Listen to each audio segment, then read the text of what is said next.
Salut à vous tout le monde et bienvenue dans ce nouveau tutoriel. Aujourd'hui je vais vous expliquer comment transformer une image 2D en 3D. Donc tout simplement grâce à After Effects et Photoshop. Donc on va commencer avec Photoshop. Tout d'abord je vous laisse voir un petit aperçu de ce qu'on va faire aujourd'hui. Donc voilà. Donc on peut voir qu'il y a un genre de 3D, de mouvement, de zoom. C'est ce qu'on va apprendre aujourd'hui. Donc voilà, je vais commencer par importer l'image que je vais travailler dedans. Donc c'est celle-là. Donc je trouve que elle est tout simplement euh, facile à faire. Pas extrêmement facile, mais bon voilà. On va prendre l'outil plume pour faire un tracé autour de celui-là. Donc voilà, je vais prendre l'outil plume et je vais commencer à faire euh, le contour avec un tracé. Voilà.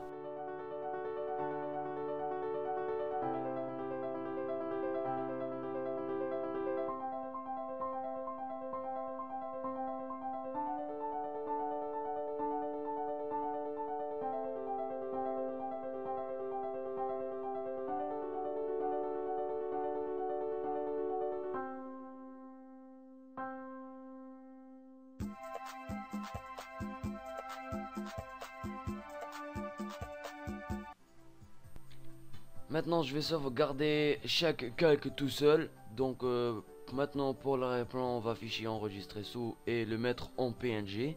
Donc vous inquiétez pas si vous voyez encore l'arrière-plan ici. Ça va pas trop endommager notre travail. Et l'arrière-plan tout seul en cœur. Donc voilà. Comme ça. On va faire enregistrer et voilà. Puis maintenant on va passer sur After Effects. Je vous laisse 2 minutes et je vous reviens.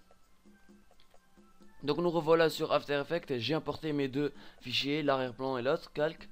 Donc voilà, on va commencer par créer une nouvelle composition, donc, ou bien CTRL N.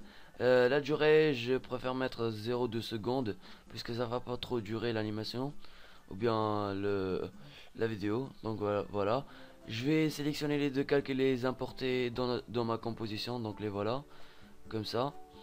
D'abord je vais les faire... D'abord, je vais baisser leur taille. Donc, comme ça. Donc, voilà, comme ça. C'est bon. Et je vais cocher ces deux cases là. C'est pour activer l'option 3D. Donc, on peut voir rotation X, Y. Pareil pour l'arrière-plan. Donc, on va voir. Donc, comme ça. Voilà. Après, je vais choisir deux vues. Donc, c'est par ici. Deux vues horizontales. Comme ça. J'essaye de sélectionner le calque d'arrière-plan et le faire reculer comme ça. Donc c'est pour que quand je veux faire une rotation par exemple Y, ça se colle pas comme ça avec l'arrière-plan. Donc je vais le faire reculer en arrière beaucoup plus comme ça. Donc maintenant si je vais faire la rotation, donc voilà. Même vous inquiétez pas si vous voyez ça. Donc euh, voilà, comme ça c'est pas mal. Pareil pour les Y. Voilà, parfait. Maintenant je peux revenir à une vue. Je vais coller les deux extrémités de la composition comme ça. Voilà. Maintenant on va se poser sur 0 ici.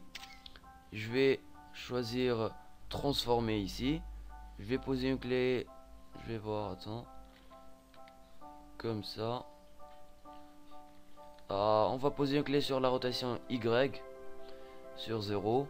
Et venir 2.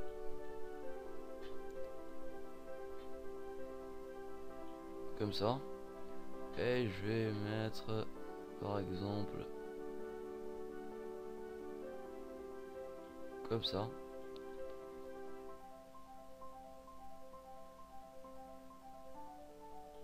Et je vais cocher le flou de mouvement ici et ici pareil. Voilà. Et maintenant je vais appuyer sur S sur le calque d'arrière-plan, venir en 0, poser une clé, revenir à 2 comme ça, et je vais baisser la taille et l'agrandir comme ça. Voilà, pour voir que ça bouge. Voilà. Après vous pouvez sur Photoshop sélectionner ces deux montagnes là et les faire baisser et faire le même truc avec le zoom, donc comme ça donnera plus de rendu. Voilà, donc je voulais vous faire voir les bases, donc comment faire avec l'horizontale et les rotations 3D.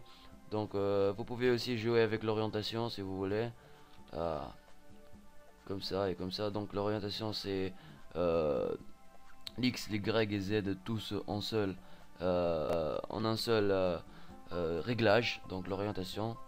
Voilà. Aussi vous pouvez jouer avec l'échelle, je peux le faire agrandir de 0 à 2 comme ça, donc échelle, et je vais l'agrandir comme ça. Après vous aurez un très bon rendu. Vous pouvez aussi jouer avec le background, en la faire bouger. Donc je vais sélectionner le calque d'arrière-plan, appuyer sur P pour la position. Voilà, je vais cliquer sur U d'abord.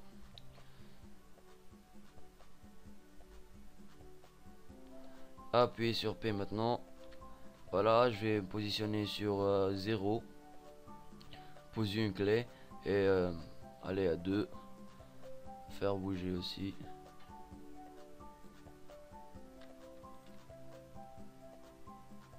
Par exemple en bas ou bien en haut, donc comme ça. Voilà, donc maintenant ça bouge et ça donne un pas mal de rendu pour une transformation d'une image 2D en 3D. Voilà, il y aura plusieurs étapes à faire aussi si vous voulez apprendre à réaliser un très bon effet. Comme j'ai souvent dit, vous pouvez prendre le pen tool et mettre chacune des calques tout seul, par exemple le montagne là et le ciel tout seul, et vous pouvez jouer avec, le faire grandir et tout. Donc voilà pour ce tutoriel d'aujourd'hui, merci d'avoir regardé. Je vous laisse maintenant, likez et abonnez-vous.